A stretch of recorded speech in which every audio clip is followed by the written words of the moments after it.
Michael, I don't usually respond to criticism on this channel, but as you know yourself, sometimes you have to defend yourself.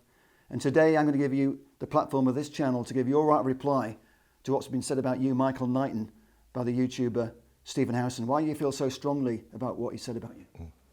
Well, it's very simple. What I want to say is this.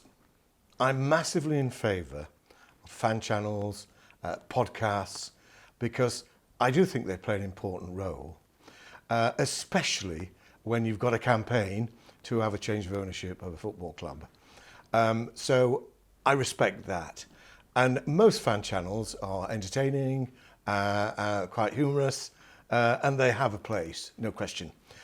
The reason I felt concerned about the video a few days ago done by this particular channel, this particular chap, was the headline, "The Truth About Michael Knighton, Jim Ratcliffe and the Glazers." Well, there's a statement, the truth.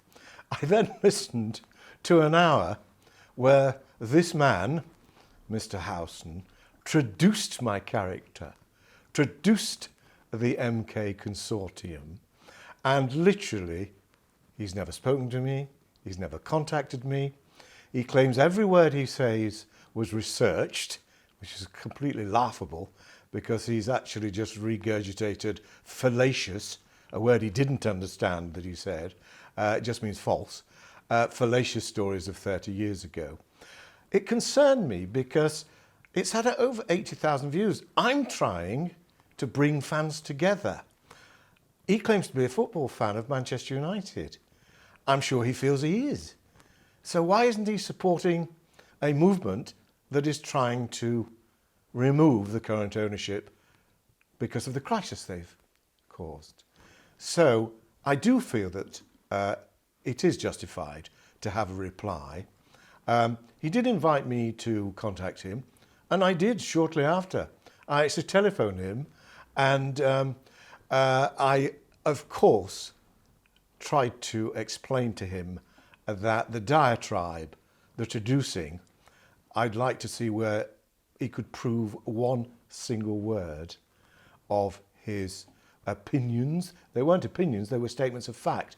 I think, as we'll see on the video, he says everything on this channel, on this video, I've researched, and it's a statement of fact, when in fact the opposite was true. So yes, I feel I need to reply to that to bring the fans' attention really to the type of character this man is. Okay, then, so we're going to go through the video, not line by line, but point by point, because there are so many points you want to make. But before we do that, I just need to throw into the conversation the fact that I received a message this morning from Stephen Howson threatening to sue me, because when I was defending the fact that some of his fans were calling you out, I said, well, I think you should actually check out Stephen Howson's checkered history first, because he has got like some priors. Well, I can't believe he threatened to sue you. My goodness, there is an abject state of hypocrisy, because I know when my lawyers urged me to sue this man, and by the way, I'm not a litigious person. I don't rush to court. I've said it before. I'm no ex-Robert Maxwell who sued everybody the minute they opened their or moved their lips. I'm no Rebecca Vardy. People are entitled to their opinion. They're entitled to be critical. They're entitled not to like someone. They're entitled not to believe someone. Of course they are. I'm a great supporter of every type of free speech known to man. And I don't blame Mr. Howson for that. What concerns me is just that he may alienate fan groups that want to support this movement to get rid of the ownership. That's why I feel I've got to reply to this dreadful and appalling, well, quite frankly, it's just a clown show. I'm amazed he's got so many followers or even sponsors if he can behave in this way. I'd agreed to go on Mr. Howson's show. I was happy to contest and counter state everything that he'd stated, and I was all ready to do that. The lawyers that had urged me to take action against him, and I don't want to take action even against this man's vile traducing. That's not in my character. But What I will say is this. My lawyers contacted me and said, please do not go on his show. We're advising you strongly, because if you do elect to issue proceedings against him, it would go against you. But leave that aside. You cannot be seen to be associating with Mr. Stephen Howson. And then they sent me these threads of the sort of scams, or alleged scams, that he'd been perpetrating over the years. I was shocked. I was really shocked. I thought, goodness me, I thought he was a genuine fan. The antics and the alleged scams, some people would use that adjective, a scam, or a chancer, a trickster, all the things that he thinks I am. This man had form, and serious form. So they sent me that thread and said, Michael, you cannot be seen to be anywhere near this man. So that's why I sent him a text to say, I'm sorry, I've been advised not to go on to your show for legal reasons. Then he threatened me straight away and said, well, I'm going to publish this. That'll show the sort of person you are. So should we see what sort of person he is? This is the thread Stephen Howson exposed. There he is, talking to the great Rio. Oh, Rio, my dear fellow, I don't know why you're associating yourself with a man like this. It then goes on to expose a so-called scam. Manchester United fan charging Old Trafford tourists £20 to take them to the pub is the headline. Match-going Manchester United fans are outraged at the conduct of one fan's selection of matchday experiences available on a website that Mr. Howson had established. The story is actually in the local Manchester Evening News. I would have thought the paper would have done some research. It's called Partner Fan Website, attributed to Mr. Stephen Howson, where he promises supporters will go to the pub pre-game and sing songs, and also show you where we go after a match too. Howson's packages, which have drawn scathing criticism from Reds Online, range from stadium tours to a £20 tour of the Football Museum in Manchester City Centre, where the admission is free. Well, surely Mr. Howson's not charging fans and supporters to go into a free location. Surely he's not charging them £20. He claims that he's very close to legends like Brian Robson, the great Captain Marvel Robbo. This man claims to be his close associate and friend. And it refers to Mr. Howson allegedly charging £1,000 to meet the likes of Brian Robson, when Brian Robson knew nothing about this, according to this article. It's a stretch to say he's a genuine tourist guide. It sounds to me, as he's been accused of simply scamming money out of innocent fans. I mean, there's even an alleged scam here. Apparently in 2016, Howson sold a cheap Ugg boots, a pair of Ugg boots, to some United fans, and the fans never received them.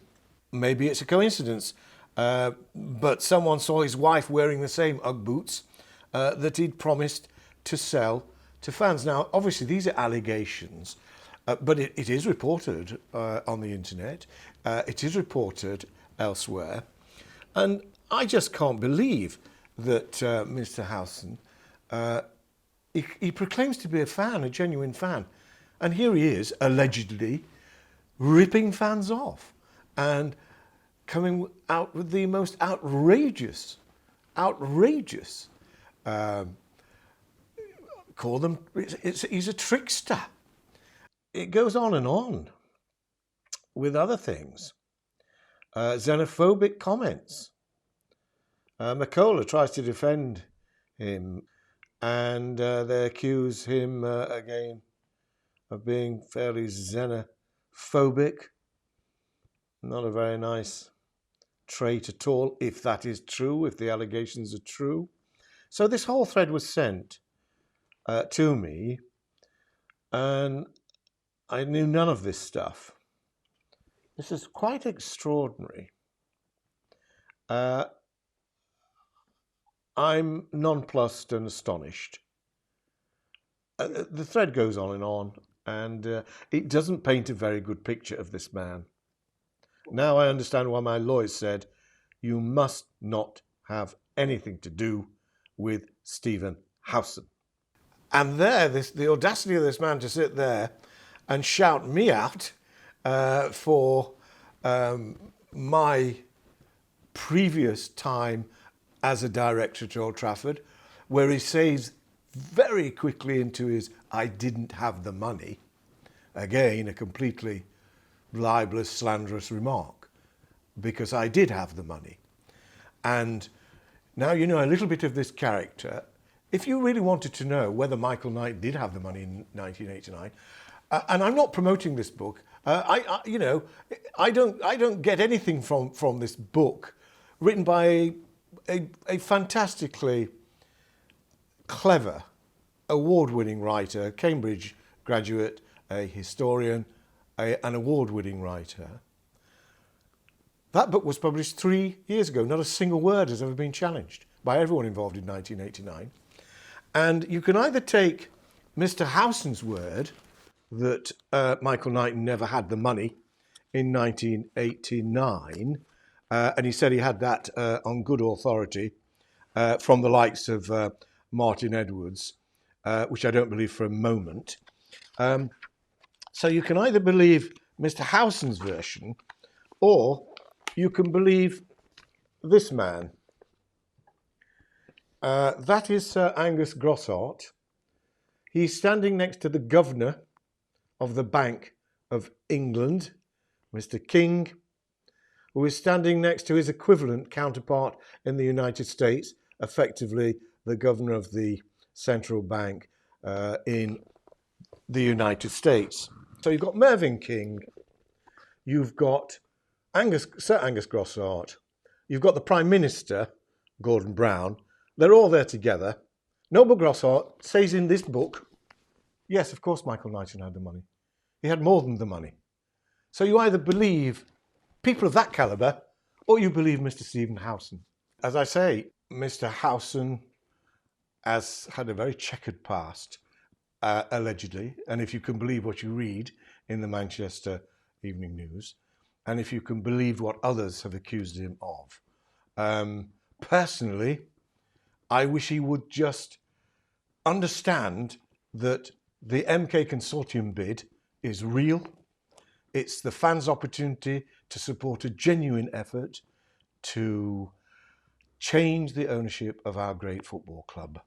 It's such a travesty that this man can command 80,000 plus views of an appalling, libelous, slanderous video piece, which concerns me it could alienate many supporters who would have otherwise thrown their vocal support. Don't need any money from the fans, but we do need their support. And that type of video is the antithesis to that request. And that's why we've had to call him out.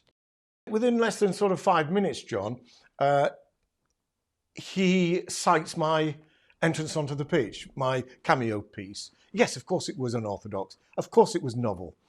Chairmen normally don't bounce a ball on their head of the club that they're associated with. Of course they don't.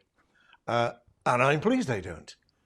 My reasoning was I wanted to bridge the gap between the boardroom and the terracing, because people forget in 1989 there was a massive disconnect between the boardroom and the fans. I wanted to show them I'm a football fan first, I'm one of you, I'm from the terraces, and I'm a businessman second. So that was the logic behind my cameo piece. And all I wanted to show them is that, yes, I'm different. I've got loads of ideas in my kit bag, and I'm going to make this club what I think it should be, the greatest club in the world. So that was my reasoning. Oh, he then quotes Alex Ferguson and a player, Clayton Blackmore, who said I look like, behaved like Napoleon or something. And he said Alex Ferguson was troubled, as was Martin Edwards. Well, they may have been. They never said a word to me. Not one single word. And in fact, literally, about a week later, I had a lovely chat with Alex Ferguson where I backed his chasing of Gary Pallister and Paul Ince and Danny Wallace. And he was delighted with the change in the structure of the board at that stage. So, the reason this fell through in 1989, he never had the money. There you go. He's just said the reason it fell through, he never had the money. That's the first slander. He calls it a fact later on in the video. He calls it a researched fact. You only need half a brain to think, well, hang on, anyone then can get on the board of directors of Manchester United with no money, just juggle a ball about for a bit, smash it in the net, and oh, they'll give you a seat on the board of the greatest club in the world. So that's the first slander, and we are under a few minutes into this frankly absurd and ridiculous video because the fact is I did have the money. He claims, pondering, that he'd spent time with Martin Edwards. There is a video, and he says 30 minutes into that, Martin Edwards said, oh yes, the money was there. It was there. I saw it at one time, but then his backers fell out. The implication is the money went with the backers. That's not true at all. I, in fact, parted company with Bob Thornton, former chief exec of Debenhams, and Stanley Cohen, two great guys, by the way, two great businessmen. Stanley owned Parker Pens and a range of other businesses, including the Betterware Group. Excellent. Bob was a brilliant retailer. But I had to part company because they wanted a greater shareholding in MK Trafford Holdings, the bidding vehicle, and I wasn't prepared to do that. So in fact, it was my decision. They didn't fall away. They didn't drop out because of my cameo piece in Old Trafford. That's a myth. It's a lie. I parted company with them at my suggestion, at my insistence, because they wanted more equity in the bidding vehicle. That's the truth. So there's his first slander. Should we move on? He was buying Martin Edwards' share for 10 million, which then committed him to buy everybody else's shares for 10 million. I think it was £20 a share at the time. But then he also had to commit, a little bit like what Roman Abramovich has just done in selling Chelsea. He's also said, like, you need to spend X when you buy the club. He was also committed to spending 10 million on the Stretford end. There you go again. There was no condition for me to have to spend X on the ground as a condition of the contract for me to buy Martin Edwards shares. A complete fabrication, a complete untruth. It was my own suggestion to Martin Edwards that once I became the owner of Manchester United, one of my first ambitions would be to endeavour to finish off the stadium refurbishment, rebuild the Stretford end. That was my suggestion, my proposal. There was no condition. This young man, this silly young man, is making out that it was a precondition of the contract. And he goes on to mention, like, Roman Abramovich has set at Chelsea for the new owners going forward. They must be committed to spend certain money on certain things. Absolute rubbish. If that was Martin Edwards' assessment as well, also absolute rubbish. Doesn't say that in contract at all. Look, Martin's getting on. I'm telling you it's not true.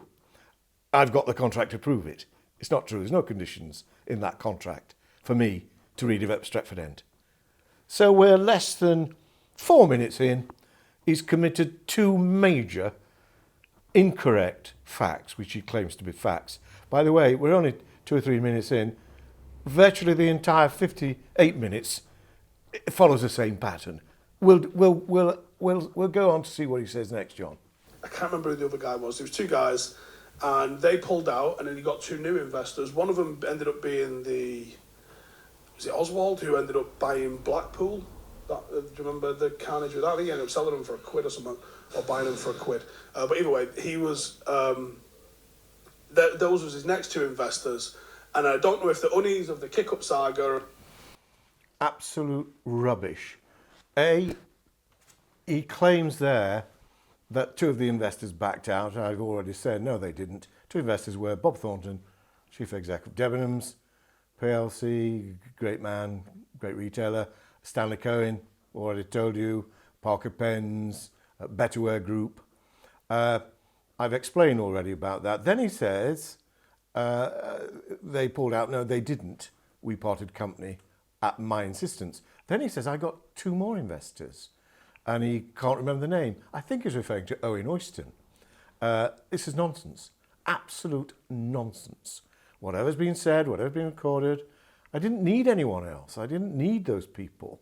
He's trying to remember the name of Owen Oyston, who did already own Blackpool or went on to own Blackpool. So he's just talking nonsense. Now, I mentioned that to you earlier, and I don't know why they put him on the board. Had he seen some intelligence inside the club's finances that they thought was a little bit hot if this just gets out? I don't know, but how you go from trying to buy in the club, failing to buy the club, and then finding yourself on the board, how mad's that like? Well, that is absolute nonsense. The implication there, what he's trying to say is, oh, did they put him on the board because I'd seen something that would be detrimental to the club if it ever was made public? That's his logic. You only need half a brain. The reason I went on the board is because Martin Edwards knew I had the money. Martin Edwards knew that my bid was legitimate. It was only Martin Edwards and I, as a mutual agreement, for me to have bought my bid, he offered me a place on the board, which I accepted. It's as simple as that. This man, who's called me a lunatic several times in this piece, you have to wonder where his logic is, where his brain is, because it's astonishing. His naivety, his lack of understanding, his entire interpretation of events is bizarre. It's ludicrous. Stuff. A hostile bid is one where you go direct to the shareholders instead of the managing company. So, like, let's say you wanted to buy Tesco. Tesco is, I think, got shareholders, but it also has like a managing director and this, that, and the other. Now, you can go direct to the managing director with your offer. A hostile bid is where you just go direct to the shareholders and sort them out the cash. Now, the shareholders are the Glazers. This isn't a hostile you can't. They're the ones in control here. Like, this isn't a hostile takeover, it's a fantasy. Here the man is simply exposing his complete lack of understanding. The only definition of a hostile bid, which he calls my interpretation as a fantasy, it simply means the club isn't up for sale. It doesn't matter who owns those shares. I could approach the local fish and chip shop, which isn't for sale, and I could say, I'm going to make an offer for your fish and chip shop. It doesn't have to be on the market. That's a hostile inquiry. It's a hostile bid to buy that fish and chip shop. Even if it had shares and the shares weren't available. His definition of a hostile bid is completely confused. He's not the brightest tool in the box on the basis of what he said so far. So clearly, he doesn't understand what this bid is all about. Manchester United isn't for sale officially, so any approach to them will be perceived by them as hostile because it's not on the market. It doesn't matter about whether the fact they've got 75% or 80%.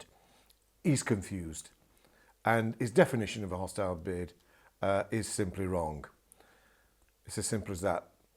Let's look at another foolish remark he makes.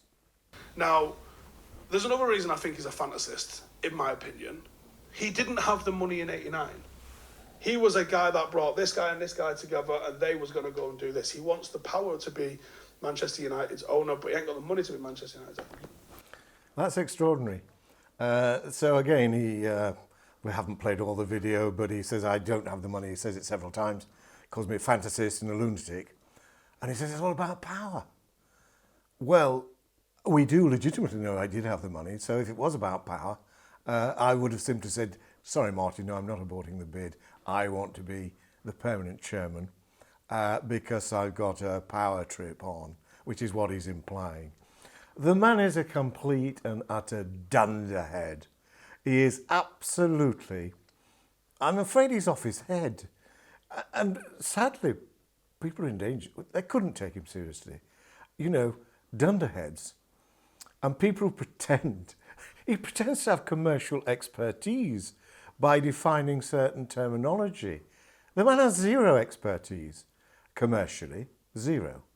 And it's funny to watch, but in a rather sad and a dangerous way, because he could influence some really good fans, but if they're intelligent, I don't think he will carry any influence at all. We'll hear a bit more. Let's look at what else this fantasist, this clown, this dunderhead has to say. It's funny. You'd love to be Manchester United's owner, I'd love to be United's owner. Guess what? We're probably both as likely to play as this lunatic. I feel like you're a bit more likely than me. So when he was out on the pitch in 89, roll VT, come on, look at this. When he's out here on the pitch doing this in 1989, he didn't have the money then. He had investors and they pulled out for whatever reason. He obviously ended up with a seat on the board. Now, to explain why this guy is a dreamer and not a doer, he then took over Carlisle, who at the time was in Division 2, aka League 2 as it came. It might have eventually been called Division 3 at the time. It was about 2000. He takes over Carlisle. What do you reckon you sort of say to the fans when you take over a club like Carlisle? He says then, of course, that I'm not real, I'm a dreamer, not a doer, because I then take over Carlisle. He has no understanding, no knowledge for the real reasons that I walked away from the glamorous portals of the great Manchester United and purchased almost not far short of 100% of the shareholding of 92nd in the Football League, Carlisle United. It was a point of principle. And I've already explained many times and on public record why I felt I had to leave Manchester United because of the pending 1992 establishment of the Premier League. I wanted the Premier League, but it was the Big Six who were really trying to keep all the money and not share it properly throughout the pyramid. I couldn't be a part of that, and that's why I elected to leave and purchase the great northern outpost of our football industry, which is Carlisle United. He's then going to go on to explain, guess what he did? He's going to say he promised them to get into the Premier League. The amazing thing is, what this silly dunderhead doesn't understand, when you buy a lower league club, which was in a terrible state, losing a lot of money weekly, 92nd in the Football League, the only reason it didn't get relegated, Aldershot had gone into liquidation, which is different from the word administration. So that kept Carlisle United in the Football League. Yes, I did make ambitious statements. You have to come with a package of hope to the fans. Always reach for the stars, because you might just hit the moon. We did more than hit the moon. As far as Carlisle was concerned, we did actually, in the first 5-6 years, we certainly did reach for the stars, and we hit some. Because we went to Wembley twice. We had a runaway championship. We turned the club around financially. I invested more than £10 million on transforming that stadium. I'm wonderfully proud of that. I love that football club still to this day. Gave me some of my greatest moments in the football industry. This dunderhead has no idea about my time at Carlisle United. Only what he's read from either trolls or the disaffected local news and Star, who I did have strong disagreements with. Most chairmen do, where their local paper really can't see what one is trying to achieve. Let's listen to a little bit more of this clown of a of a so-called presenter has to say. For a short time, then he sacks the manager. Can you guess what he does next? Does he... Because I don't know. So did he employ himself as manager? Yes, he did. And got unrelegated. And then carried on being manager So- for another 6 months. No, but so what I'm seeing... They got Nigel Pearson in, which was So good. what I'm seeing in different instances...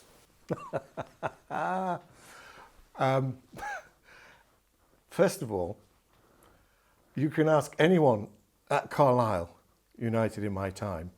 A team manager picks the team, takes the coaching sessions, decides all tactics with his coaching staff. He does the team talks at half time.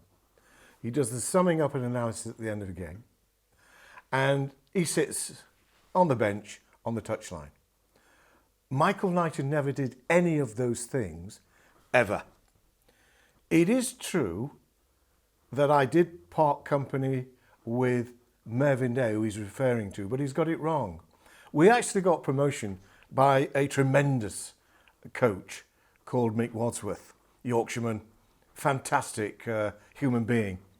When Mick got us to Wembley for the first time to play Birmingham City, when we won a runaway championship with a record number of points, I think 92, which is still a club record, I offered Mick Wadsworth a 10-year contract.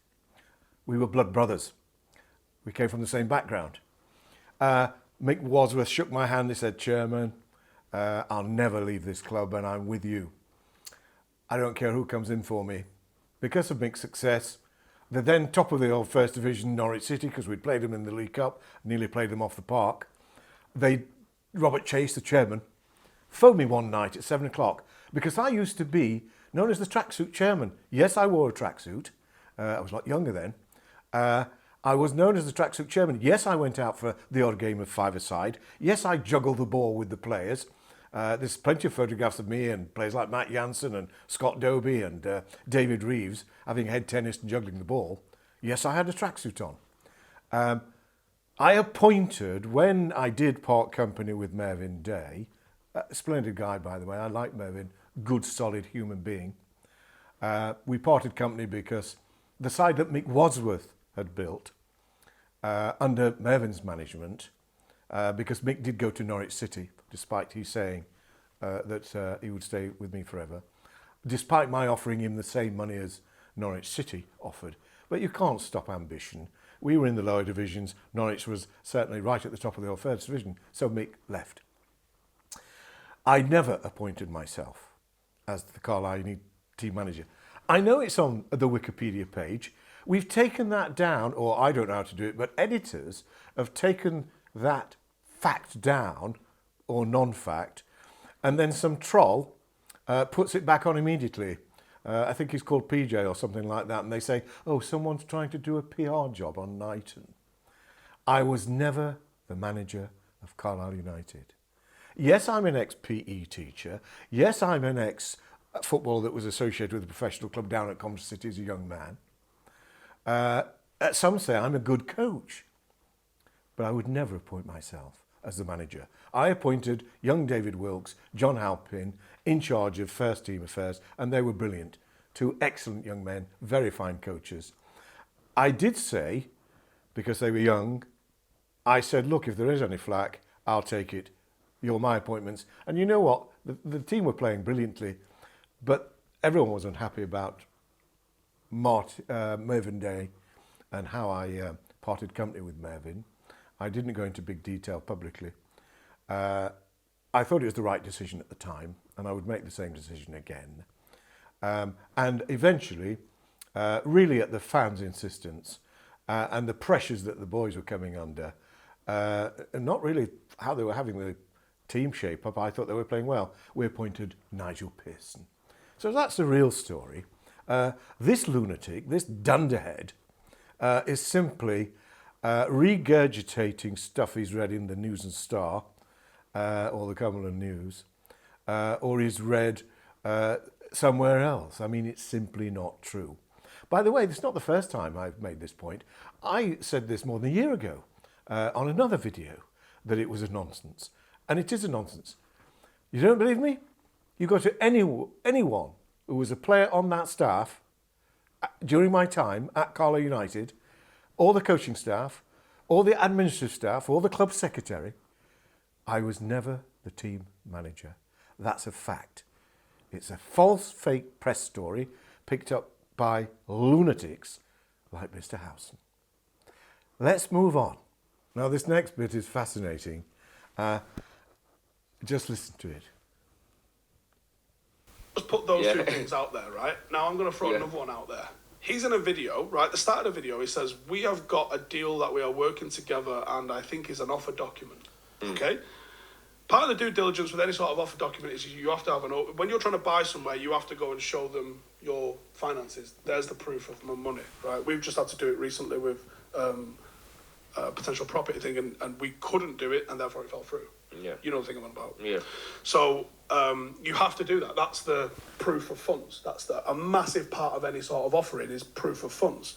Now, he's making out he's got the funds, circa 4 billion, I assume, to buy Manchester United with his consortium, right? MK Trafford it was called, or MK Trafford something or other it was called back in 89, I don't know what his new consortium's called.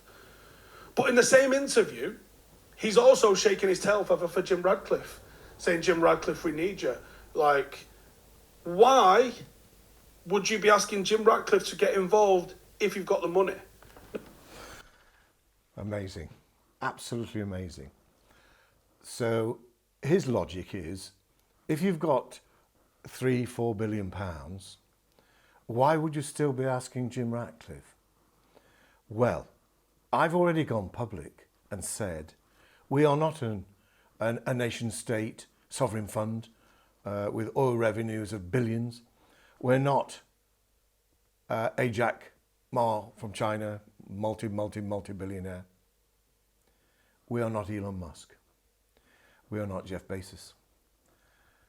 But let me tell you, we could still do with a Jim Ratcliffe to do what we want to do with Manchester United. Because the consortium I have, extremely wealthy people, and it's an oxymoron for me to say they're small billionaires. I mean, that doesn't make sense. But we do not have the huge resources that Jim Ratcliffe has access to. He's a hugely the wealthiest man in Britain. So yes, of course, I will always, as this dunder has, shake my tail to attract Jim Ratcliffe. I would love to smoke out the great Sir Jim Ratcliffe. He's a brilliant businessman. He's a football man. And for me, he's the man to either join our consortium or just gently move us to one side. Of course he is. So this idiot doesn't understand that. Again, he's trying to give the impression that he understands something about the commercial world. He understands nothing about the commercial world. His experience is virtually, it's about 2 up from my eldest granddaughter, who's only just a teenager of 14. I mean, the extraordinary thing is, the man is, he's one of life's real fantasies. He actually believes he's got a bedrock of knowledge about serious commercial matters, when he's got none of those things. If I can believe what I've read in the threads, he's a charlatan. If I can believe those accusations, the alleged scams, he's the fantasist, he's the lunatic, and yet he's quite happy to foster those adjectives towards me. Stephen Howson, I don't want to be liked by people like you. I'm not asking to be liked by anyone. I'm not asking everyone to agree with me. I just want fan support to back this hostile bid to get new owners of our football club. People like this are in grave danger of disaffecting people, of making people have serious doubts, and really are ploughing forward with a completely false narrative. It's a great shame. I hope you're not getting too bored. There's so much more. I'll try and whiz through it. But look, here's the next point. This is interesting. You'll find it funny. John's in the comments here. So John's the guy that interviewed him. Met John loads of times. He says, you two are so badly informed you're coming across the comedy duo. John, you're welcome to come and explain to me where I'm wrong, because everything that I've mentioned there is researched and factual about what his background is. Isn't that amazing? You heard it from the horse's... Sorry, I'll rephrase that. You heard it from the dunderhead's mouth. Everything that he said on this video is researched and is factual, and he stands by every word. The great filmmaker, the great journalist of 45 years, a man who's written for national newspapers, worked at the BBC, ITV, who is still on production team of Match of the Day, a man with integrity, a man with great skill in the media, who comes from a media family, father, worked for the BBC, his uncle, the great Tony Gubba, on the level of John Motson as a football commentator. Well, John Gubba calls this pair a comedy duo. That's quite flattering to them. It's funny. It is funny in a way. They are so stupid, so naive, so ignorant of the facts that it is funny. Even I find it, in a perverse way, very entertaining. But just listen to what this man has to say. Now, obviously, you might have more information that you might have spoke to him off record, but from what I've said, I stand by every single thing I've just said about him. Everything that happened at Carlisle happened. Everything that happened in 1989 has happened. And my opinion is you wouldn't be shaking your ass for Jim Radcliffe if he actually had the finances. I think the term's twerking. Twerking, okay. Yeah. So it wouldn't be twerking for Jim Radcliffe if he actually had the finances. And he says in your interview, you speak to him about it, he says, they've got the finance, they've got the offer document together. Well, explain to me how. Or you yourself and Michael, welcome to come on here and tell us exactly where we're wrong, but I feel... No one needs to go on his programme and tell this man where he's wrong. His logic is nonsense. Everything he says is completely illogical. And because his dunderhead brain can't really work it out himself, he creates his own fantasy. He creates his own interpretation. Look, everyone's entitled to their opinion. I respect that. As I say, they don't have to agree with anything I've ever done or achieved or not achieved. But what they're not allowed to do on this scale is traduce someone, slander them at this level, at this scale, this vile, slanderous behaviour, and not be shouted out and called out for it. So this is all I'm doing here. I'm calling this man out. I'm exposing this man, Mr. Howson, Stephen Howson. I'm exposing him for what he is. He's a fantasist. He's not real. He's harnessed onto the social media platform with a podcast because he knows or thinks it can make him a lot of money. The more controversial he is, he knows more people will watch the garbage that he's put out on myself. I'm not saying all his videos are garbage. I'm sure some of his videos will be of merit. They might be quite insightful from an ordinary fan perspective. That's to be welcomed. That's to be applauded. And I do. My criticism, I think, is legitimate from what you've seen, from what you've heard here. This man's done no proper research. He's never spoken to me. He's never met me. He doesn't know me. He's an amateur. He's a silly amateur. And the reason he's dangerous is because he alienates really good Manchester United fans. And that's my concern. I need every single fan on board to support this move. The Glazers will sell their shares this year. There is no question about that. Hopefully, it will be to the MK-led consortium. I'm not looking for a seat on the board. I'm not looking for anything. Like last time, I never took a single penny. I've not asked for anything. I don't want anything other than a new change of ownership of our football club. We'll just finish this video off. It is coming to an end, you'll be relieved to know, but it's still quite funny. He's just finished a huge, not a diatribe, but a pontification. He's pontificating, trying to give the impression he understands the commercial world and the business world and how it works. And he knows all about hostile takeovers, what it is, what it isn't. And he really tries to give the impression he knows what he's talking about. Then he flits back on the next piece to Carlisle and what an administration is for a company. Just listen to this. It's absolutely priceless. That's it. This is why I think he's a fantasist. He's got his terminology wrong, which is a shocker of a starting point. What happened with Carlisle? Thank you for asking. Ended up in administration. So you tell me why I should put my faith in a fantasist like this. Isn't that amazing? He says, what happened at Carlisle? They end up in administration. He's probably confusing two key terms in the commercial world. One is liquidation, one is administration. Liquidation is, yes, when a company is in liquidation, it's being wound up, it's going to go out of existence because it simply has no chance of recovery, no chance of repaying creditors. It's going to be liquidated. It will not exist. And administration is a simple tool in the armoury of every single businessman. And it's usually deployed to good effect and for the right reasons.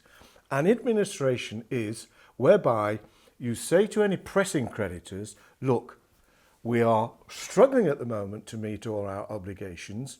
We will appoint an administrator to protect the business itself until we are financially in the right place. The owners will need to perhaps use more of their money, might be on long-term deposit. They might have to wait for that. So it's a protection mechanism. That's all administration is. Dozens and dozens of football clubs have used it. Most of them come out of administration. Millions of companies in this country in the past have used that instrument. It's called administration. Let me tell you, and this is the blockbuster that this type of man couldn't understand. Out of all the football clubs that have ever applied the tool of administration to simply stay, it's called a stay of obligation, so no one can attack it, no one can force it to pay its supplies until the owners are ready. Carlisle United is the only football club ever to pay its creditors that were patiently waiting 100p in the pound, not 2p in the pound, so they'd lose 98p, whatever they invested in the company. It paid 100p in the pound. In other words, 100%.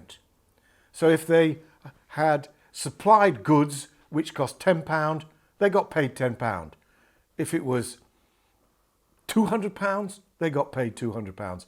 It is the only club ever in history to have repaid its creditors who had been stayed, that just means delayed, 100p. Brilliant, absolutely brilliant. Don't believe me? Simply ask the people that were invited to run the administration. Again, this man wouldn't even understand that. Most administrations use that tool, it is true, to say, well, look, we'll pay you 50p in the pound out of residual revenues. No, we didn't do that. We paid 100p. In other words, they lost nothing. That is, to everyone's credit, to do with little Carlisle United. They can be proud of themselves. I'm very proud of them. This man knows nothing about commerce, frankly. He pretends to. He's delusionary. He's the fantasist. He's the circus act. And you know what? He deserves not your respect, not your following, but he does deserve to be challenged. And it is so sad because I believe, because he has got a strength of a personality about him. He has. And I like that characteristic. If only he could have used that for positivity and for good. Look, he could still have his criticisms. He could still have his opinions. They don't all have to be supportive, but he could have used that. Strong personality, heavy personality, for the force of good. But he doesn't. He uses it in an arrogant, pompous way. Very dangerous when you've got the qualities of arrogance, pomposity, when basically, I'm afraid, you come over as a shallow dunderhead. I'm sorry to have to keep repeating that term. It's just an adjective that I find suits his knowledge base perfectly. We are now coming to the complete end. Thank you for staying with it. This is fascinating because, yes, I've been active on Twitter because I like to engage from time to time. And he pulls up one of my tweets, which was my comments on social platforms. Look, the digital age is fantastic. Social media platforms are usually fantastic. Yes, of course, they provide a home for lunatics and idiots, some really vile, nasty people, but they are brilliant tools. I tweet that I say, oh, well, the trolls are active and the nasties are out there and the naysayers. Please ignore them, is what I ask for the good people and the clear-thinking people. And he thinks that I get really upset. I'm not upset with the odd comment, what people say. This man, for an hour, virtually, has traduced my entire career in football as a football director at Old Trafford and at Carlisle United.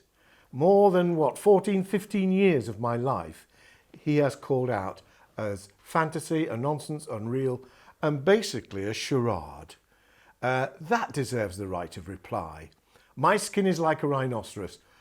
Any other troll out there or naysayer or nasty, I honestly smile at them and I don't respond at all. This man is different, very different. He had to be called out. Listen to this when he gets rather upset that I simply thank all my supporters that are supporting this movement. Listen to this.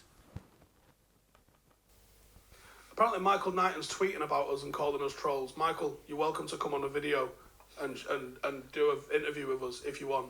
I'm not trolling. This is information that's public, right? Your record and statements about Carlisle are public. The happenings, I interviewed United's former owner, the man that you were dealing with, Martin Edwards, about your takeover 5 years ago. Rewatched that video this morning for my notes. I think you're a fantasist, Michael. And if you want to prove me wrong, come and prove me wrong. I'd love you to buy the club and take it off their hands, but I don't think you got the money. I don't think you got the investors, and I don't think there's anything different to 1989, except that you probably couldn't do as many kick-ups or look as good in shorts. And for starters, mate, you can't be the f***ing United owner if you're getting triggered by a YouTube video about people calling you out on what's probably bull anyway. How f***ing giddy are you going to get the one day you don't sign a player that the entire people want, and then you get on Twitter and try and defend it? You couldn't last 5 seconds of the owner of his football club if that's how you react to someone putting a video out about you, questioning the very real substance that you haven't got any money. You absolute lunatic. What was his tweet? Get his tweet up. Right, once again, thanks for the massive support for the consortium. Please don't let the trolls get to you. The nasties will always be around to repeat or make up ridiculously fallacious stories about myself, even from 25, 30 years ago. I lived with it for 30 years, has zero effect on me. You tell me what I said that was incorrect. I'm happy to be proven wrong, right? You give me the facts, right? What have I said on here that's factually incorrect? I'll happily be happy to be corrected. Well, that's interesting. So we've had it from the horse's mouth. He's happy to be corrected. I hope he enjoys the video. He's been massively corrected on this video. He couldn't pronounce the word fallacious. It simply means false. He goes on to say he doesn't understand what it means. Doesn't surprise me because he's a dunderhead, as I've said many times. He is completely fallacious. He's a false individual. And both of them try and pronounce the word and can't. I'm not sneering at them, you know, they can't help that. But I think it shows you the level that we're at. He's so rude, he's so discourteous, he's so arrogant, as I've said before. He's so confident. In every word he says, he's convinced he's right. Is he in love with himself? Does he believe his own publicity? He shouldn't, because his publicity outside of his own little world has been very, very challenging. Questioning his integrity, questioning his very suspect conduct. I hope all that is not true, but let me tell you, he invited me to challenge him. Well, I have challenged him through this video. I hope you enjoyed it, and I hope you reflect on the kind of character that Stephen Howson is. I really hope you think twice before you consider seriously what he's saying about anything, having watched this video. And I thank you for being patient and for watching this video throughout its entire programme. But I felt it had to be done. It had to be called out. Stephen Howson, thank you for inviting me to challenge your version of Michael Knighton's life in football.